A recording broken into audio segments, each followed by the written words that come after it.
Hey guys, Nicole and Alyssa here. We're actually back together physically. Nice little change. I know. Today we wanted to go into a Realtor Series where we're going to just talk about things that we have experienced, everything from what to expect your first year in real estate to being safe as a woman in real estate to what's going on in the market and our take on everything here in San Diego.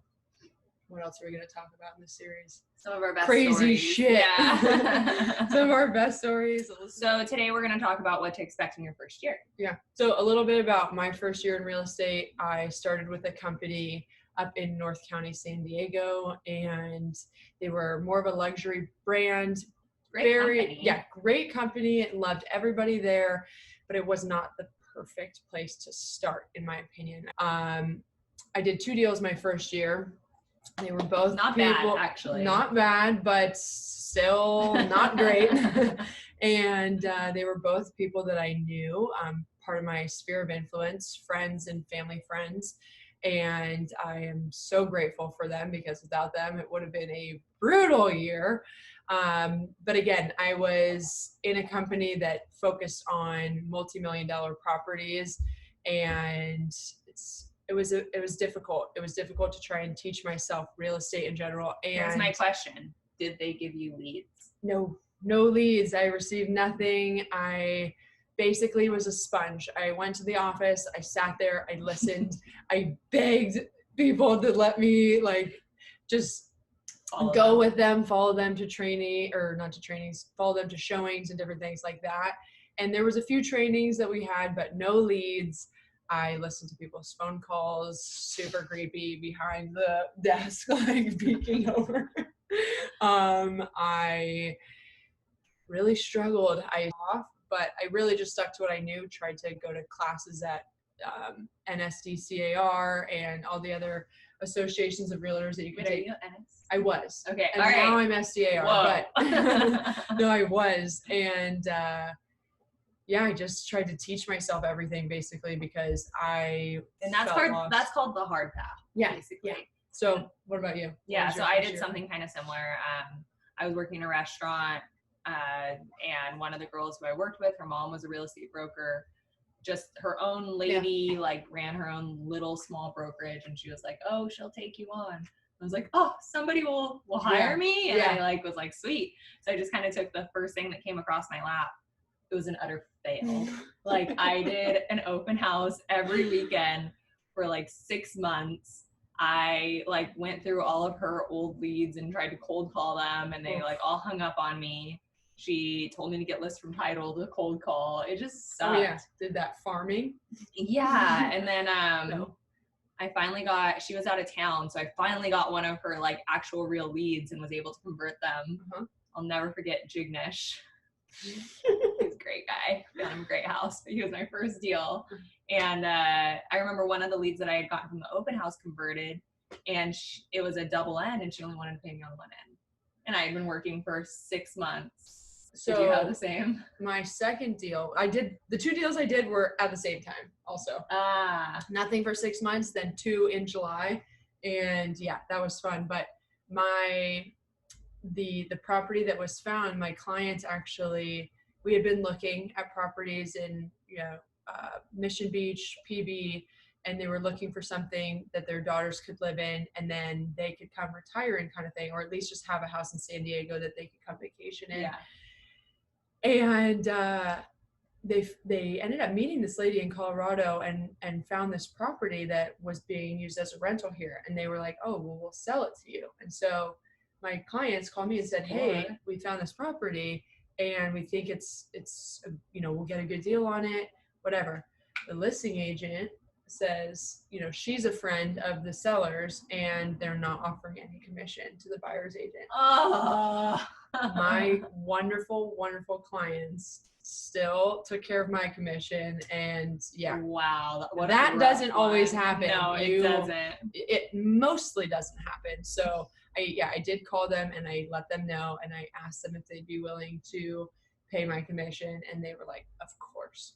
That's And amazing. I think I cried after the phone call, but well, and I got Jignish from my prior broker, but after working for her for 6 months, I don't even know, I had just gotten licensed when one of the deals converted.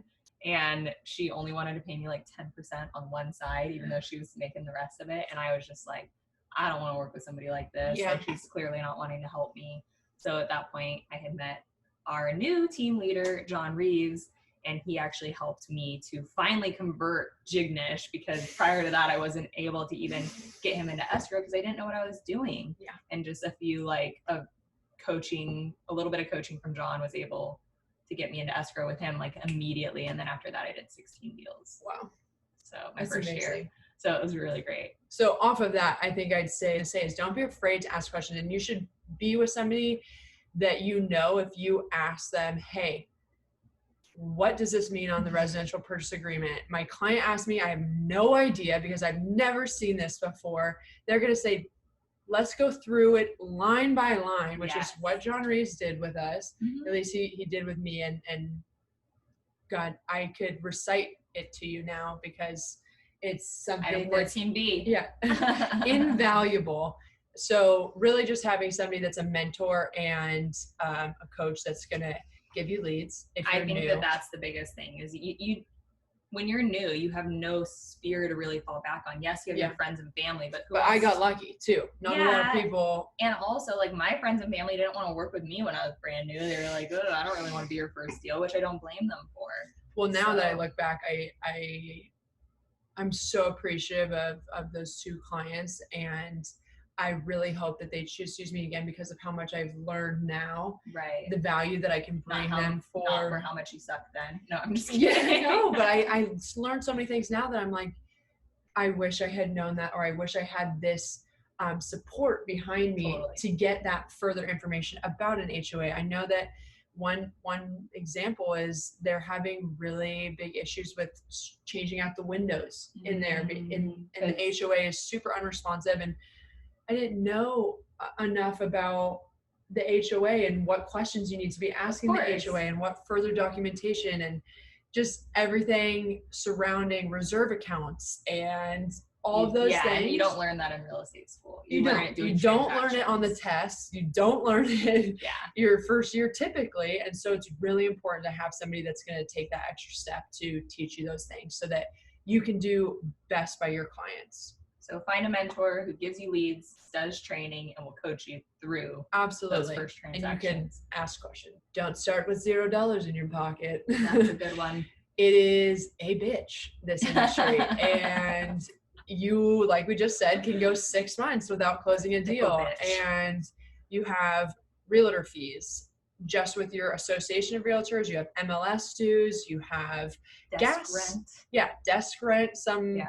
Some brokerages will charge you a fee to use the printer and the desks and whatever other supplies that they have there. So you need to have a little nest egg. Totally. And it's really hard to be part-time. So it's hard to keep a part-time job and be successful. We did it. It's like the only time I actually got successful was when I quit my part-time position. Then my career took off. Yeah. So you need that reserve account to keep you going. Totally. Also, off of that, when you do get a commission check, it's going to be nice. And it's really hard to not spend it all.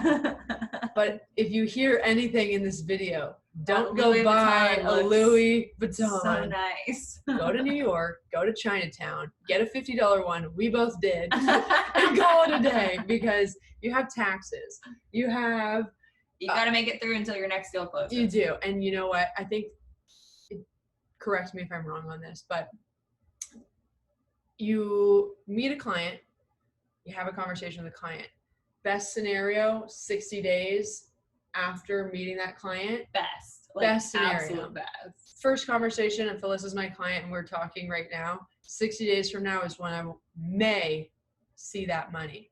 What's the longest you've worked with a client? Almost a year.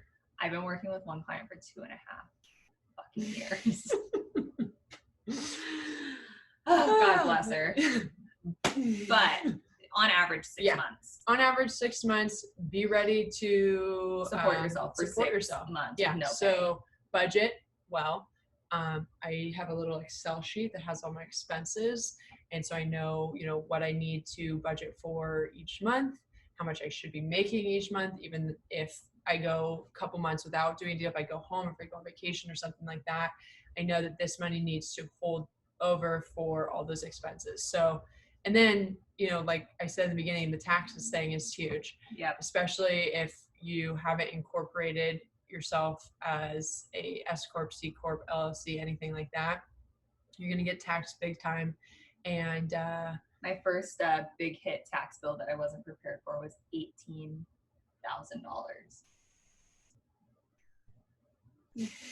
So fun. So not to mention, then you have to pay your tax guy too. Yeah. Oh, I still owe my tax guy. Yeah, get on that. Yeah. So there's a lot of things that you need to. I created buckets. I call them buckets because Okay. I have like 4 accounts attached to my account. In one, I transfer a little bit for taxes, usually 25%. Then I transfer 25% to Are my these accounts savings. or are these? These are accounts. And then I transfer 10%. No, not actual buckets. I don't keep cash in buckets under my mattress, but Because if you did, I would be going over to your house. they're bank accounts, and then I transfer 10% just for like my fun account. So keep different, like separate your money. That way, when you're running low in your account that you're supposed to use, you're like, oh shit, I've got to like take it down a notch. Okay, that's a good good way to think about it. What else is on our list? Kind of the pipeline and how you're laying seeds. Kind of along. Try and think of your first year as a gardener. You're laying seeds in this path of growth, and as long as you water these seeds every day, they will grow. Call them back. And send them gift cards and text them on their birthday. And it's really important to build. They will bear fruit. Yes, that fruit will get you that Louis if that's what your goal is, or just taking care of yourself, whatever it is. We're making a lot of Louis jokes. Ignore us. We like Louis. We really don't have any, but again, we have the fake ones. Chinatown. That being said, just keep at it. Don't be pushy. Don't be annoying. Don't be, Don't be somebody you wouldn't want to work with. Yeah. I like that. Yeah. Fair. Totally fair. Also think of it like, so we call it your pipeline. Yeah. Feed that pipeline. And in your first years, you're going to have like these big ups and downs until you get the hang of it, because you're going to get a bunch of clients, and then you're going to get a bunch of clients into escrow, and then you're going to feel like you can relax, and then those will close, and then you'll have nothing, and you'll be like, oh shit. And so you'll get like a few closings, and then you'll get nothing, and then you'll get a few closings, and then eventually you'll learn how to plant those seeds more regularly and harvest more consistently. Does that make sense? What an analogy. Yeah. So you want to keep fulfilling that pipeline very evenly. That way everything comes to harvest more evenly. Yeah. You're not and you've got ups and downs. A couple deals a month coming in that you can rely on, and fresh fruit, baby. Fresh fruit. All right. What do we got next? The test. I know we touched on this a little bit. Your real estate classes, good. Get them done. Do it. Pass the test. Don't expect anything you learn in those classes for you to actually see. Very true. Except for maybe knowing how to take title and stuff like that. Little things. But most of the time, the title rep or whoever we're dealing with in escrow will handle that, your TC, something like that. But you learn through doing and through your peers. Yeah. What is it? What were those, like the lot sizes? There's like an acre is how many square feet. Oh yeah, I have no idea. I don't remember. Encumbrances and no eminent domain. Yeah, none of it matters. Scratch it. Don't spend too much time like being so worried about that, like that you're gonna see that, because you're not. The whole point of your job is to do transactions, and the only way to learn how to do transactions is by doing transactions. Yeah, and off of that, you're never gonna know everything. Like every she may.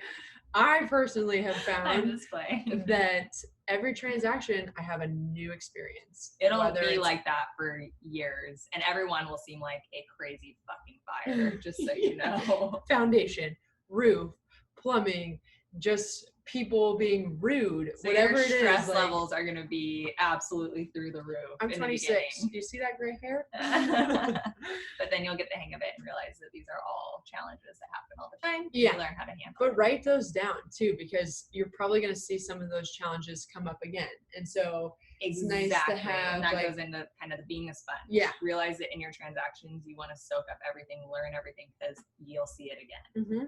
You will, and it's just experience. It helps for sure. Now, we're not talking about years in the business. Obviously, we're both young, strapping women.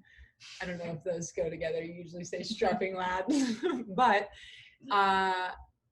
transaction experience and taking care of your client. And if you don't, I think the other thing that I was going to say is if you don't know the answer to something, that's okay. Know who has the answer. Exactly. That's the key to success, I think, in your first year of real estate, is being honest with your clients and saying, you know what, I don't know that, but I know who does, and I'm going to get you that answer in 5 minutes. Yeah. No longer. You don't need to tell your clients that they're your first deal. Yeah. I think that is a detail that could be. My clients knew it was my first deal because they were friends and family. Right. Yeah, mine didn't. And so I just faked it till I needed it. And I had a great team to fall back on, and I fell back on my boss's experience, my broker's experience, and just really focused on, well, my team has been doing this for so long. Well, and that's true, because if you do have a good team behind you, they are helping you with the transaction. So I'd say, where were we going with that? Oh, just if you don't know something, fall back on your team as the experienced ones. You don't necessarily have to be like, this is my first deal, I don't know. Like, don't put yourself on blast. Yeah, I don't know shit. I never heard what you're saying ever. Just pretend like you know, and then find out. Yeah, exactly. Save the client, not the transaction. Oh, such a good one. You can start it off. Oh, it's just, you're going to be super Tattoo hungry. that on your body. Literally, because you're going to be so hungry for the deal to close, and then all of a sudden you get your home inspection back, and new foundation, and the pipes are cast iron with roots growing through them, and the seller won't do a thing. And your people are especially in this market that are spending all of their life savings on the down payment, and they can't afford it. You need to look out for the best interest of your client before you look out for yourself getting a commission check. And that's also even prior to getting into escrow too. If there's a property that your clients are kind of on the fence about, if you're walking through a property, be honest with them and say, did you guys see that wet spot on the ceiling? Totally. That's a red flag. And they will look at you as the professional and want your, advice. And ultimately, going back to that little farm analogy with planting the seeds, eventually that client will find the perfect house, even if it's not that house, and even if it's a year and a half deal, 2.5 years. Oh, that's what you said. 2.5 years. Yeah. They will eventually close, and then when they realize that you truly cared and took the time, then they're going to send you their friends and family, and then that's another seed for the next season. Exactly. So realize that it's the long-term relationship with that client and not the actual deal, no matter how much. Yeah, I had a client. And how many times you've calculated it, and all the things you're going to buy with it. Times. Remind everybody you're in real estate.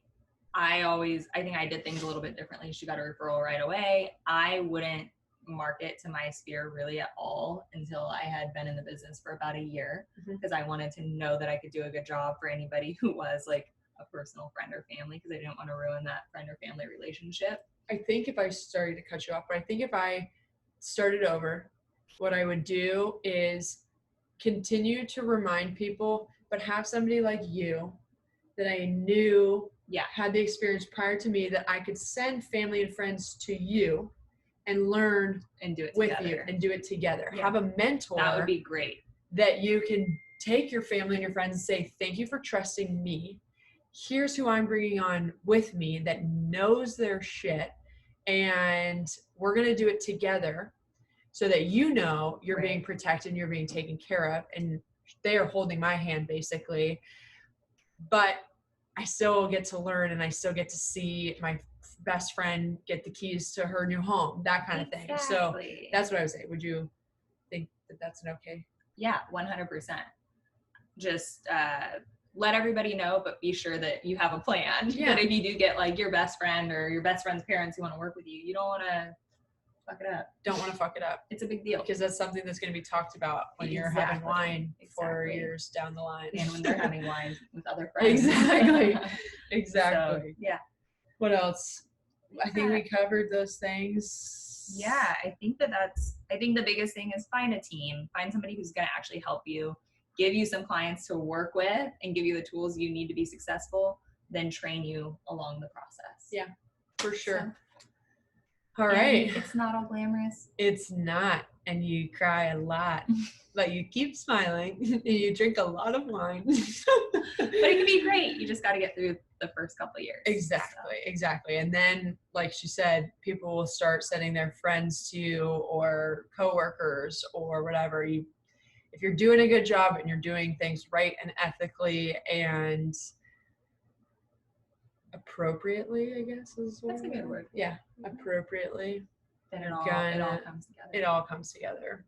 So if you want to get into real estate and you have more questions for us, we're always happy to be a resource. Our goal is always to help people and share our knowledge with people because that's what we think makes the world go round. So thank you for watching, and we will do another series here soon on maybe some funny stories. Oh yeah, we've got them. We've got some good ones. So, all right. Thanks, guys. All right, guys. See ya. Thank you for watching. Oh, like, share, subscribe. You know the drill. Thank you. Bye.